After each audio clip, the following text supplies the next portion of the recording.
Welcome to the physics video lecture once again. It's the physics 4B video lecture 14. All right, we're going to begin with some announcements. And let's see what's on the top of the list. Quiz.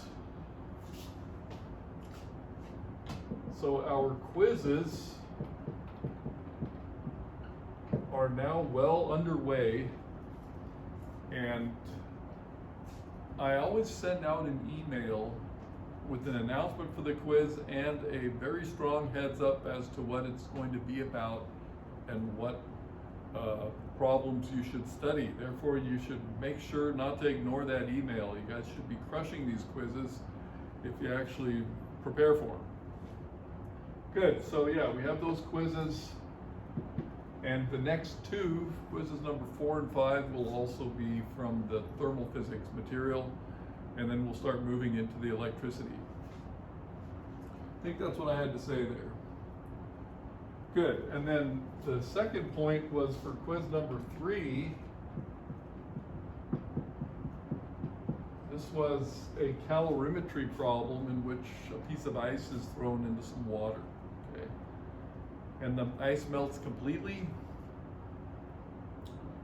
Good. And we started with, so let's just do this. Q1 plus Q2 plus Q3 is going to equal 0. So all of the heat exchanged doesn't change the amount of thermal energy. So what we have for the ice is the mass of ice times the latent heat of fusion of water. The ice starts at 0 degrees Celsius, so that's going to just melt, and that's the quantum of energy for that. Then the water that was ice, okay, it's now water, is going to be warmed up, so specific heat of water, to some final temperature. Now the initial temperature was 0 degrees Celsius. I'll just write it in here. So all of that thermal energy is going to come from the water that we dumped the ice into. So that's mass of water, specific heat of water, final temperature minus the initial temperature of the water. So this is the best way to set them up. You don't have to worry about the signs. Now for the numbers that were supplied, I supplied enough water and thermal energy so that the ice would melt completely. Okay, otherwise, you'd have to test for that before you set the equation up. So the situation was the ice melts completely. And yeah, of course, in order for that to happen, you can't just have any values of ice and water. There has to be enough water and at a high enough temperature to do that, but I selected the numbers, so that would be the case. So the ice melts completely. And then, yeah, then the program supplies you with some numbers, but you have to set the thing up first, and then you can solve for the final temperature, and then you can plug in whatever numbers you have. Good, so that's how quiz number 3 worked. Let's see what we have now on our agenda. Then there were a few homework problems that students wanted to have discussed. Namely chapter 22, 50, and 73. So this is from chapter 22, 22, 50, 22, 73. So these were Gauss's law problems. Let me make sure I have this one right. Yeah, there was a cylindrical, an infinite cylinder. We'll just draw part of it.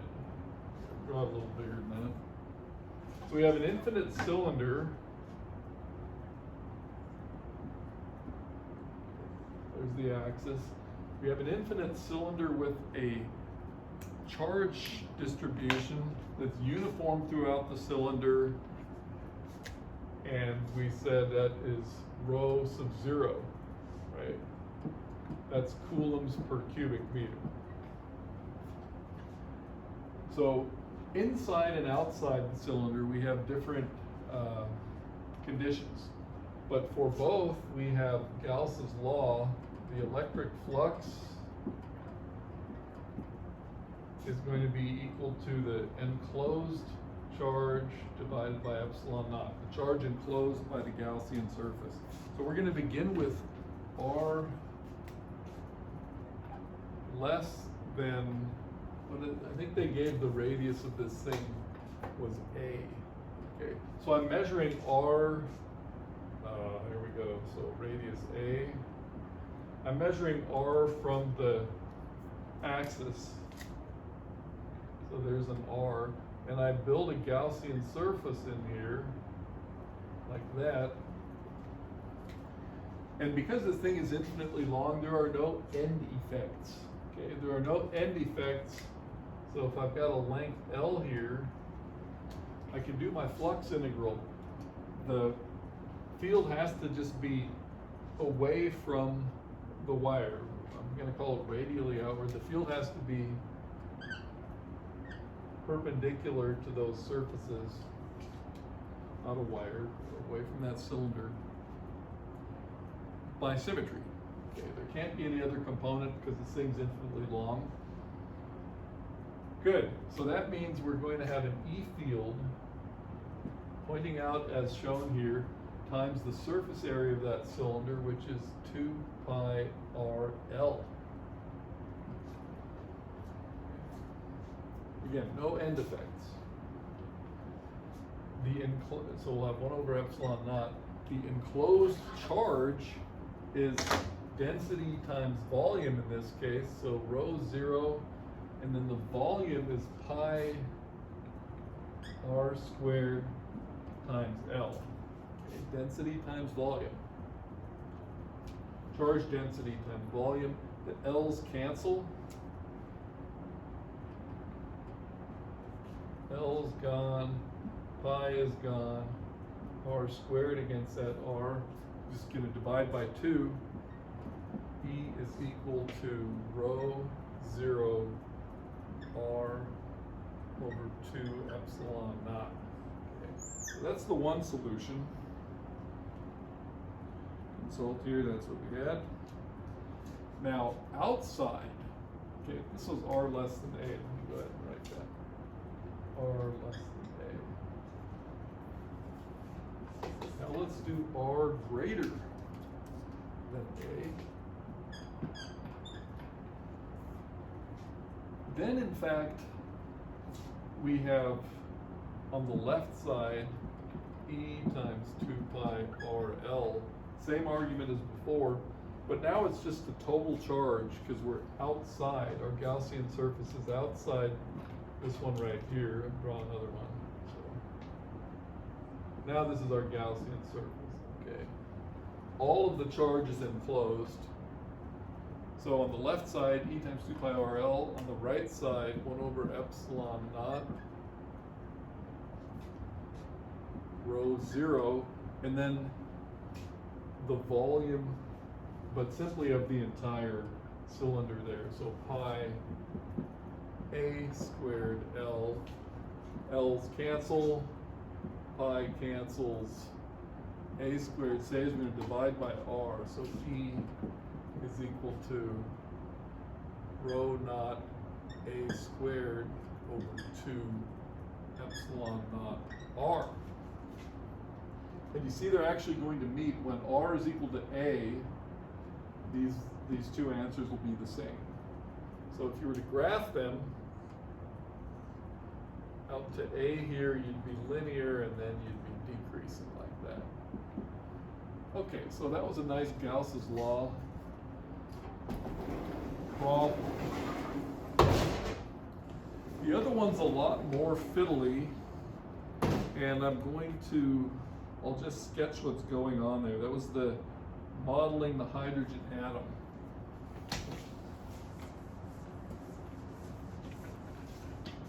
But it's definitely worth talking about. It's a good problem. So what problem was that? That was number 73. Yeah. So problem number 73, they give us a charge density. So first of all, we'll say this is a model of hydrogen atom. Okay. And the very basic model is that you have plus E inside. And the idea is that the negative, here's a bunch of, there's a spherically symmetric, here I can draw a bunch of lines here, a spherically symmetric electron distribution that decays exponentially. Okay, so that those lines mean nothing. Okay, I should just draw an intermediate sphere. But the idea is, intermediate sphere, the idea is that it's smeared out. So if we have out at some radius r, there's some electron charge smeared out, but all the way out to infinity, except exponentially suppressed. So what's the expression for that? We have e to the minus, so yeah. So the density is, what they give us, Q0, they give us rho zero. Rho zero e to the minus r divided by 2a. Or is it 2r over a? 2r over a. 2r divided by a. And I could actually, I could draw this and say that that's the Bohr radius a. Okay. So what would this look like? This density, your exponential function. When r is equal to a, it's already down to e to the minus 2. 1 over, 8 or something. Okay, so it's fairly small already. That sets how much it decays, and of course it's crushed exponentially. So here's what we have. This is supposed to integrate up, so the integral, and they put a minus sign in front, by the way, rho d volume over all of space is supposed to turn into a negative electron charge. So what we have is minus E is equal to this density d volume, all of space. So what we're looking at is integral, up at the minus sign inside, minus rho 0 e to the minus 2r over a. But we're doing a volume integral. Since we have a spherically symmetric distribution, we're going to do it in shells, so 4 pi r squared dr.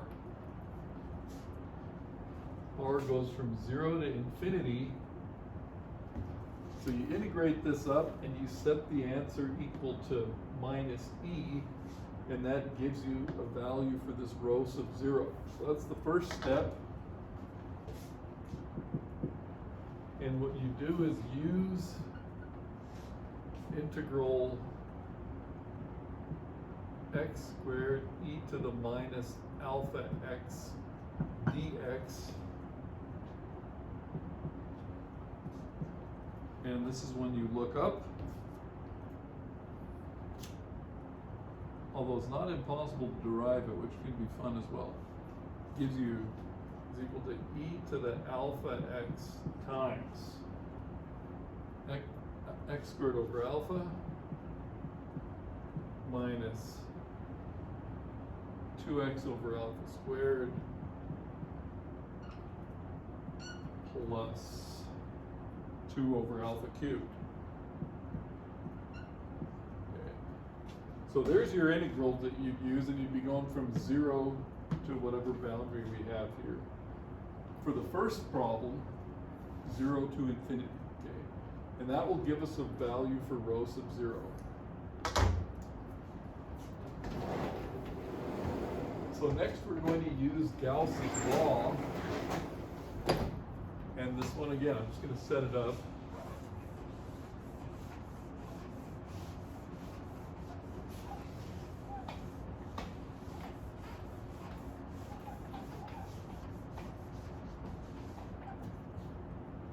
That's part 1.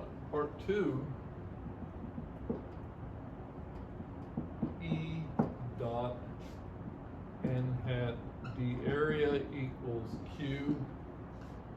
closed over epsilon naught. But what they're telling us, of course, is we've got that positive charge, the proton at the center.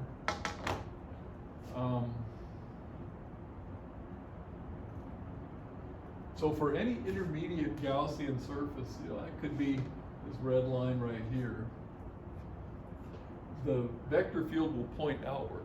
Okay, will point outward, so we can keep the sign here. We're going to have our standard E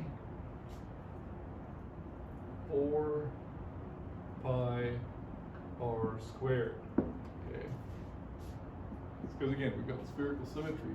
Now, enclosed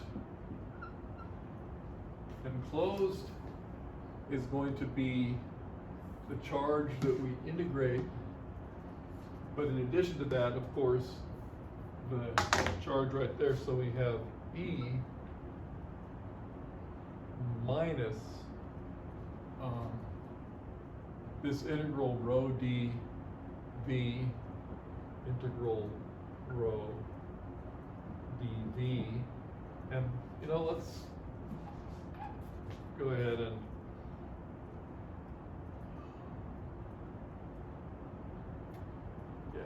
so rho is the function, same as before.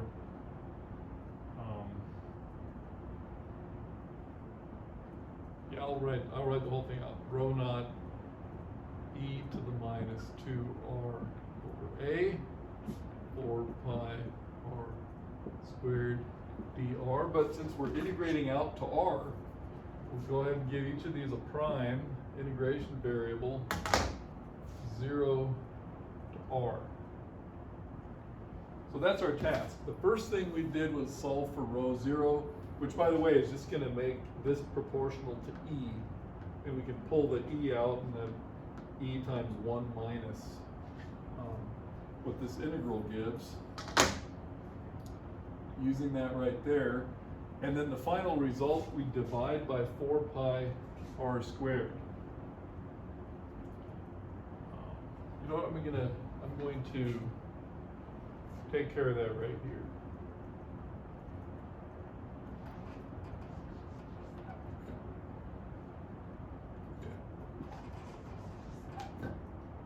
So E is going to be equal to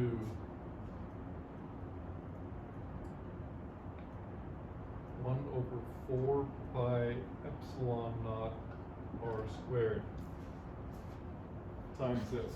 This is actually a good way to look at it. Of course, it's better if you have the entire answer there. But what you can see is that for small r, this integral doesn't contribute very much.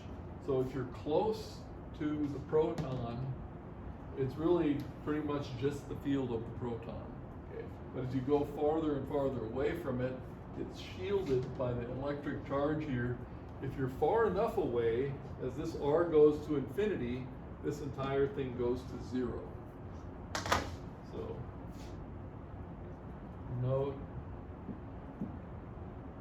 goes to 0 as r goes to infinity. In fact, r doesn't have to go that all the way to infinity. As long as this lowercase r is substantially greater than a, there's very little, this term becomes very, very small. Good. Okay, so what comes next? Next, we're in the new chapter. And we're talking about electric potential.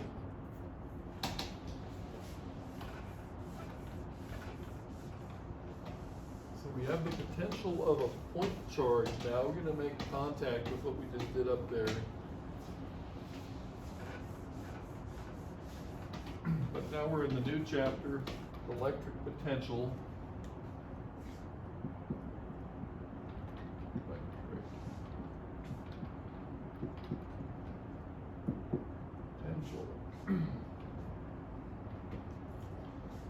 And we had an integral expression, but we had made it to the point charge.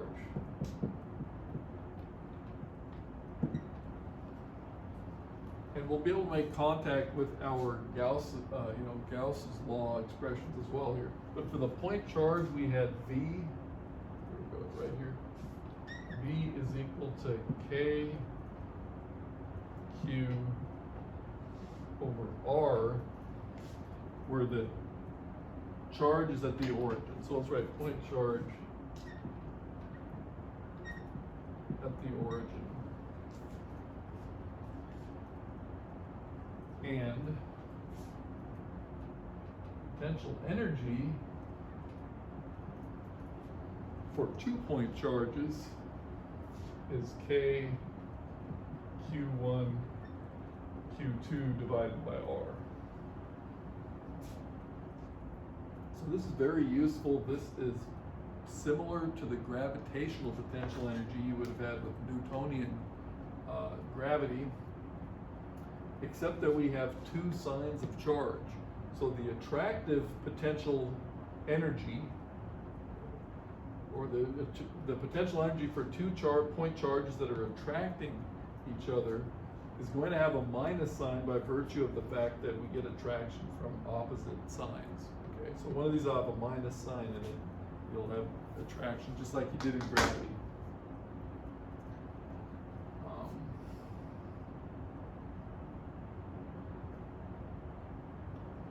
And I'll put here the note. You have potential energy, or you could write potential or change in potential energy. I'm going to write delta U charge delta V, just so you have the units, right? The units in mind. So these point charge potentials, point charge potential energies, means, of course, that we have conservation of energy. So we have energy conservation. And I was looking around in our text, they didn't have the Rutherford experiment, and then it was in the problem sets. So I want to talk about the Rutherford experiment. That's the all-time application of these things.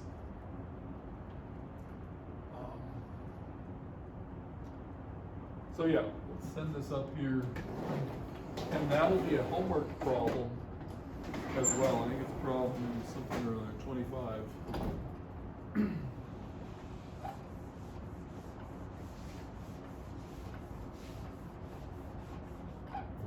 Okay, so Rutherford experiment.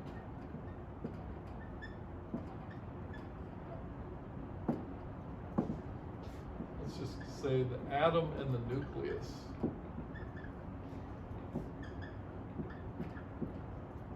It was not clear. Well, the size of an atom was clear, and hydrogen atoms, proton and electron in terms of charge, but the way they were distributed was not clear when Rutherford did his experiments. And it was a scattering problem.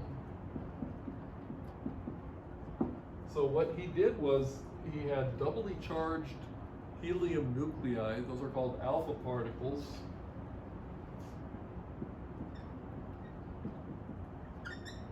And they are launched through an electrical field, through electrical potential, given a lot of kinetic energy, and then they're launched at a target. So alpha scattering, that's called scattering. Alpha particles are launched at a target. And the target was gold foil. So let's just have our alpha particle here, m sub alpha, and in fact it has kinetic energy, so 1/2 m sub alpha v sub alpha squared. That's its kinetic energy. I'll even give it a little indications of speed. Okay, it's zooming over here, we've got the gold foil.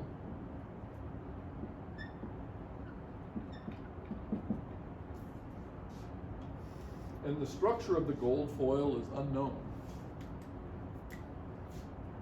Okay. But what happens is these particles are scattering off of the gold foil. Basically, they're doing what's called Coulomb scattering.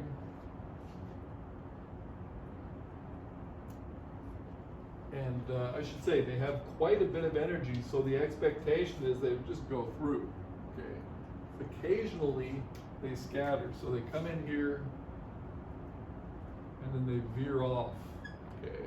Particle comes in, veers off. Occasionally they even come straight back. Most of them blow straight through.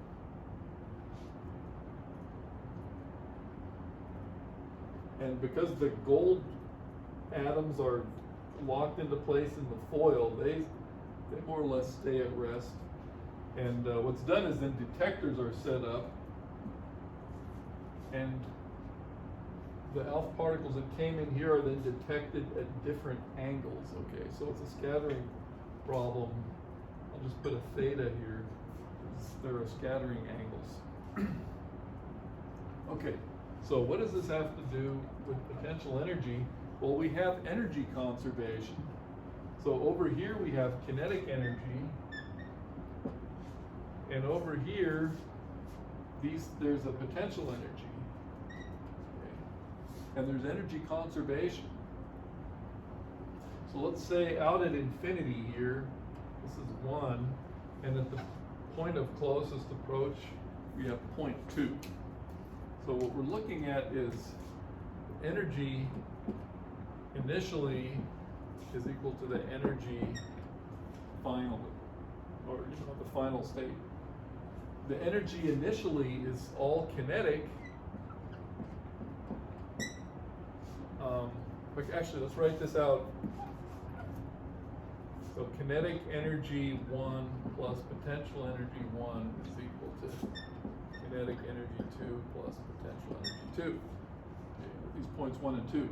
Well, initially we just have 1/2 m sub alpha v squared plus 0, because we're essentially out at infinity. Okay, 1 over infinity is essentially 0. Here, on the right side, the particle, the one that gets sent directly back, I didn't draw that one in, okay, let's have one coming directly back, has 0 kinetic energy, and it has potential energy. So this problem, you're going to have this on problem 25 of the chapter, is not difficult to solve. Okay? Ignore all the numbers and stuff first and just see it conceptually. Kinetic energy equals that potential energy.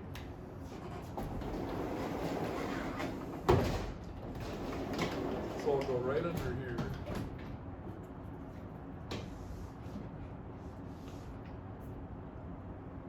I'll go right under here. We will have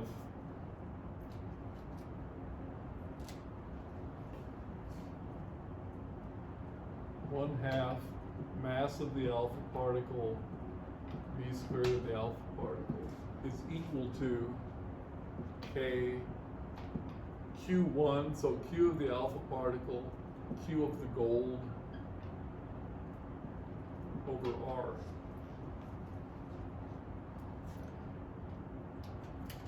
And what happens is, so these expressions are obtained from the scattering formula that we're not writing down, okay? But this is the energy analysis of it.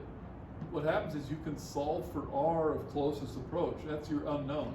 This is known. These are known. So solve for r.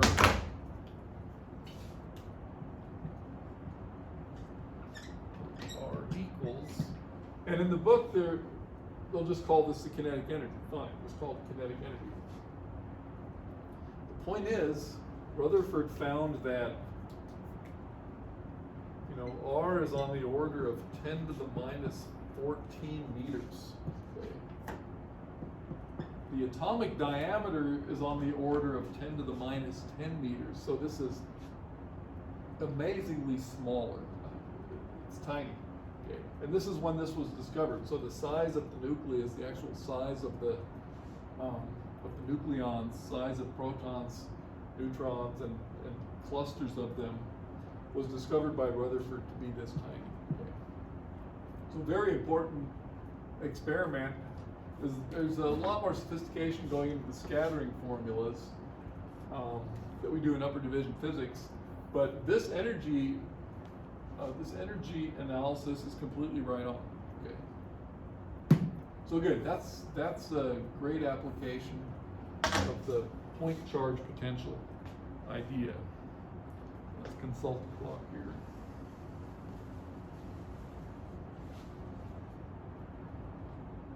Okay, great. So what's next on our plate? Okay, then we had continuous charge distributions and needed the potential of those. Okay, I will set this up and leave this up. That's useful.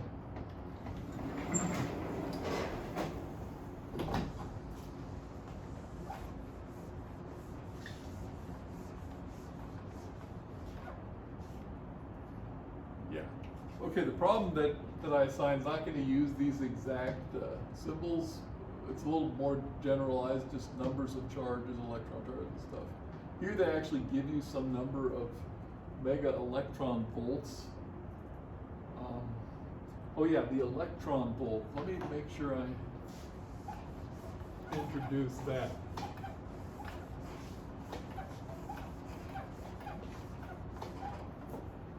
So we can actually, if you have some room in your notes, left them. It actually fits perfectly right under here.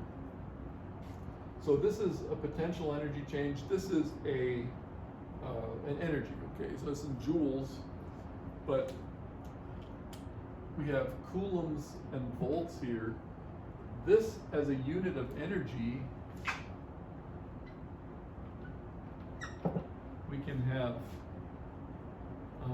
this Q delta V equals E, the electron charge, times 1 volt. Let me write it out in words. Right. You take an electron charge through 1 volt, and that is a unit of energy, okay? So 1 electron charge times 1 volt, okay? And that's how much energy something acquires, for example, as kinetic energy. If a single electron charge passes through 1 volt, it acquires the kinetic energy, 1 electron volt. So that's the electron volt. Electron volt. And charged particles are given far more than 1 electron volt. They'll be given thousands, millions of electron volts. And that's the unit that's being used in this problem that I'm going to assign for here. So yeah, you have to be aware of that. The electron volt.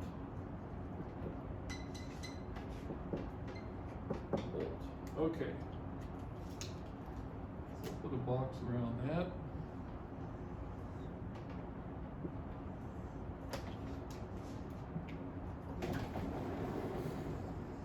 So now we will go to our uniform or our continuous charge distribution.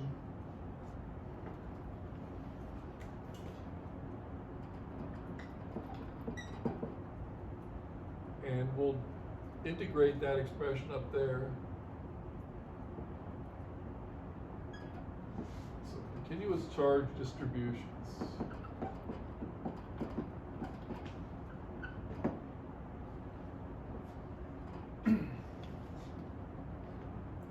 So what we do here, we have V is going to be equal to an integral of this K dq over r. That's the best way to look at it. And then this is the distance from the charge, distance to the charge here. Okay.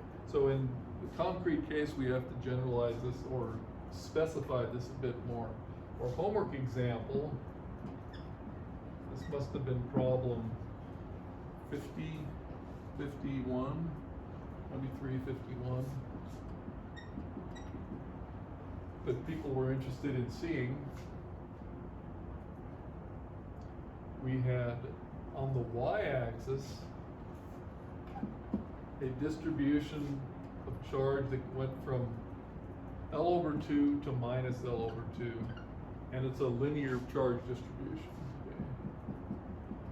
So if we want to do this integral here, let's imagine we take a little chunk of charge here, and the distance to some point x is that, there's our hypotenuse. So what's that integral going to look like? We're going to have v of x, we're going to have a k out front, we're going to integrate along the y-axis, this is y. So our charge density will be q over L dy. That's our charge density. Q over L is our charge density times dy turns into dq. So that's our dq. Okay. The distance to this point here is the square root of y squared plus x squared.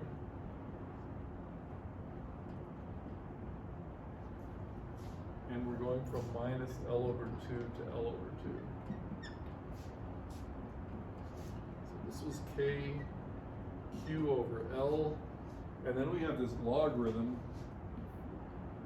fairly awkward, but let's go ahead and write it down. Logarithm, upper minus lower boundary, so what do we have? Root L over 2 squared plus x squared plus L over 2 root L over 2 squared plus x squared minus L over 2. Okay, this is one of those exact expressions. Is that right? I think that's what we have here, yeah. Or you can look it up in an integral table, and you can find that integral, and then good, you're done. But the interesting question, and they asked us in the problem, that's why I assigned it, is can you show that if you take x out to very large distances, that this turns into one of these again? Okay. And taking that limit is a little bit tricky. So I'll just, that may be what people were curious about, because I had several requests to discuss this problem. So yeah, let's go ahead and look at that limit.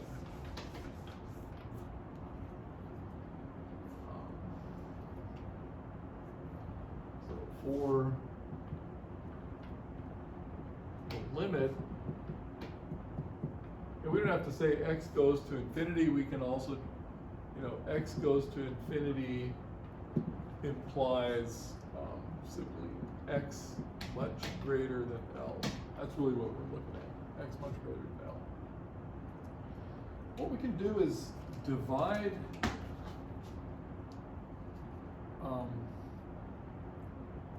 top and bottom by x.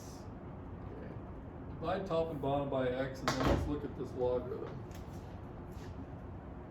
Let the natural log, we divide top and bottom by x, we have L over 2x, L over 2x. Under the root here, we're going to have a 1, okay? So let's go ahead and write that out. We'll have root 1 plus L over 2x squared plus L over 2x divided by root 1 plus L over 2x squared minus L over 2x. Numerator and denominator are dimensionless. Need more room to write these out. So we can have the log of the numerator minus the log of the denominator, okay? And then and this is still exact, by the way, but if x is much greater than L, then in particular this quantity is very close to 1. You could expand it out, you'd have 1 plus 1/2 of that argument, okay? So I'm just going to do the numerator. Numerator natural logarithm. So I'm looking at natural log of this thing. It's going to be an approximate 1 plus 1/2 L over 2x squared plus L over 2x. Now this has been approximated. This here is much, much smaller than this here. So this goes into natural log of 1 plus L over 2x, and that goes to L over 2x. Okay. So in those limits, natural log of the numerator, L over 2x, same argument, natural log of the denominator is going to go to minus L over 2x. And what we're going to end up with is, so I'm just going to write, I'm just going to write x going to infinity, okay, x large. We're going to end up with k q over L. This L over 2x minus this negative L over 2x. And now you see what's happening. You've got KQ, L's cancel, 1 over 2x, 1 over 2x, that's 1 over x, so that goes to KQ over x, which is what we're looking for. Okay, so that's taking that limit, and let's see what else is on our plate. I'm going to move forward a bit.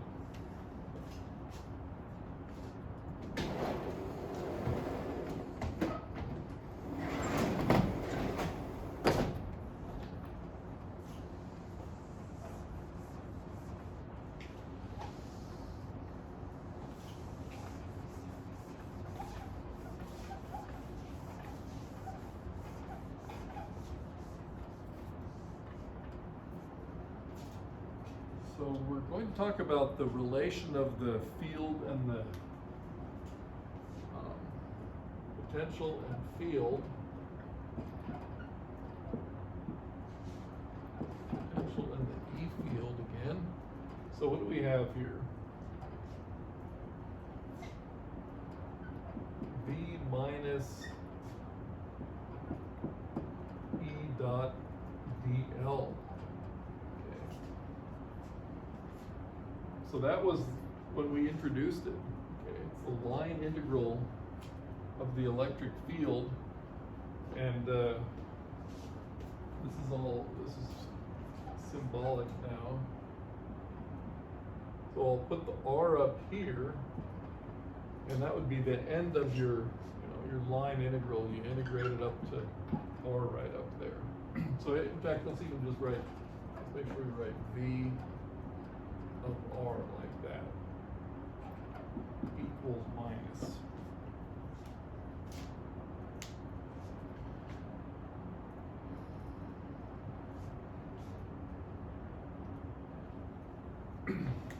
If we write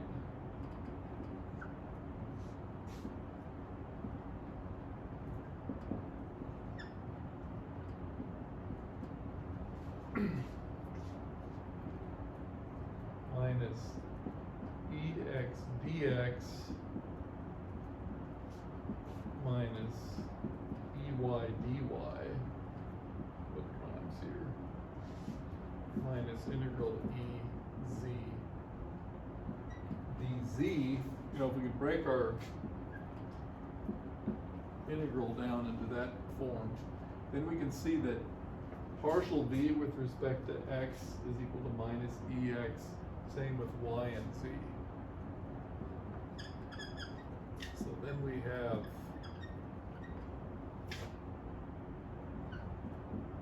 EX equals minus partial v partial x. Same for y and z.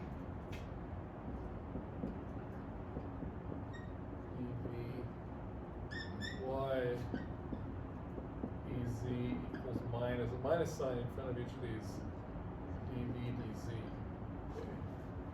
or let's showcase that right up here. The electric field is the gradient. E equals minus the gradient of V.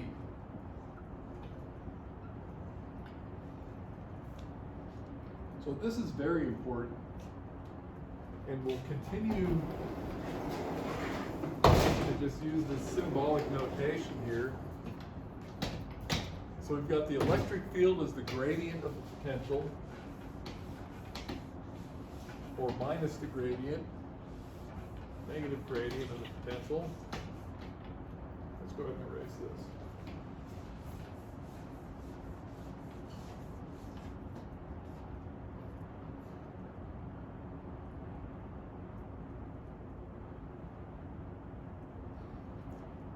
So yeah, let's bring this down here. So we have E equals minus gradient of potential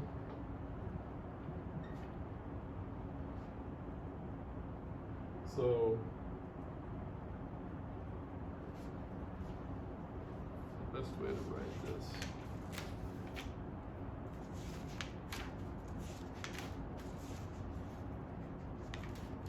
I want to get to the equipotentials.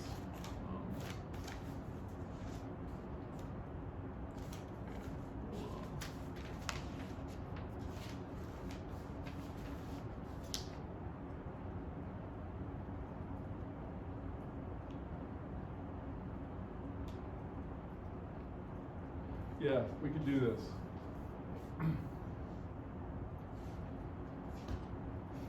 We could actually go up here as well. Change in V. In fact, this will go back to the original integration. So we're going back to the original integral. So the change of V would be minus E dot dl. Let's actually just look at this for a moment, because here we have the scalar product property right in front of us.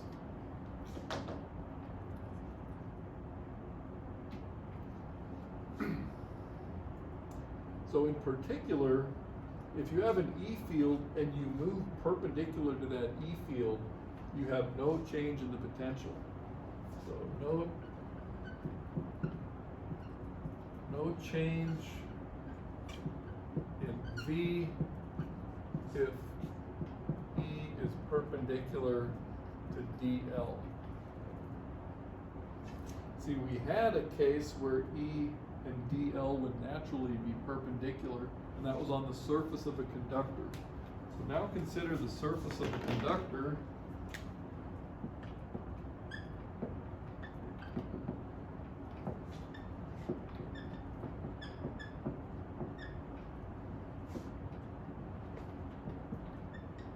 Our surface of a conductor, and remember we had discovered that the electric field was always perpendicular to the surface of a conductor, right at the surface, okay, normal, where E, is parallel to the surface normal, to complete that sentence. So yeah, that means that if you go along the surface of this conductor, if this is E and this is your dl, then there's no change in the potential. That means the surface of a conductor is what's called an equipotential surface. So conductor is an equipotential surface. Surface on a conductor is the same. I mean, the potential on the surface of a conductor is the same everywhere. So as soon as you attach electrodes to a conductor and bring it to a certain voltage, the entire conductor is at that voltage. So we're going to end with this. There's a really nice homework problem that I'll describe for you guys, and you can solve it.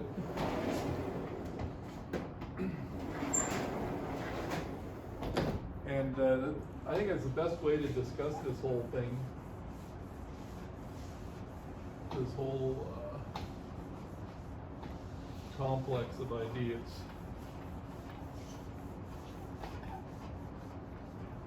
So the homework problem looks like this. You have a charged conducting sphere. So homework. Charged conducting sphere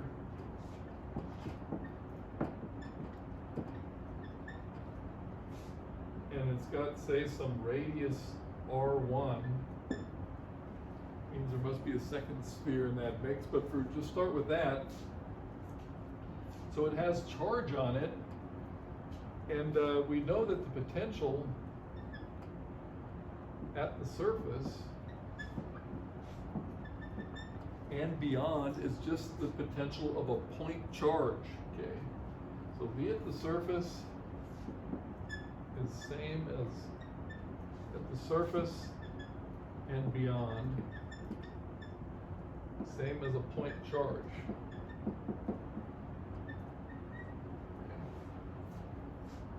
And what's the potential of a point charge? V equals K Q over R. I'll say Q1 over R1. Okay. That'll be at the, now beyond, of course, R increases, right? But at the surface, that's the potential. Right, everything we learned about the spherical symmetry carries over from the field to the potential. Same as a point charge.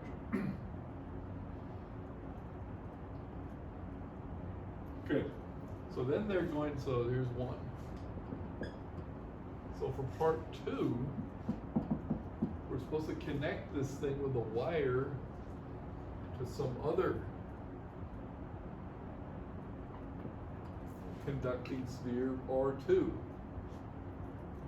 Now the point is this: we add a certain amount of charge based on a certain amount of potential over at this side when we connect it in part 2. So connect with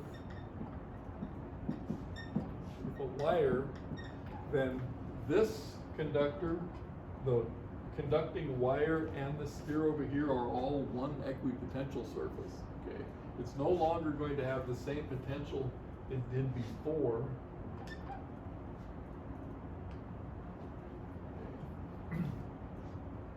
But since it's an equipotential and these are far enough away, so for part 2 we now have,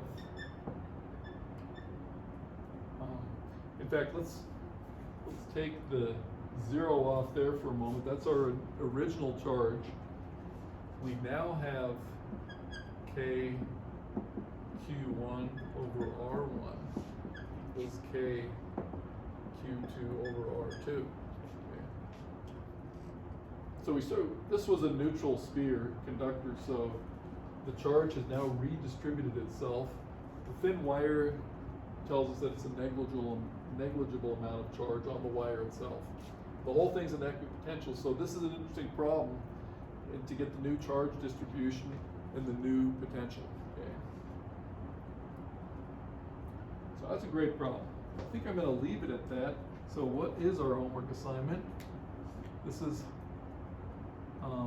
14, is that what today is? Yes, 14. So homework 14, chapter 23. And I had those 3 excellent problems. One of them is the Rutherford problem, that's 25. Then there's another, and actually very similar to the prior charge distribution, a little easier to work with, so easier for the limit now that you've seen how we did it. So 23, 55, and 83. Good. See you guys next time.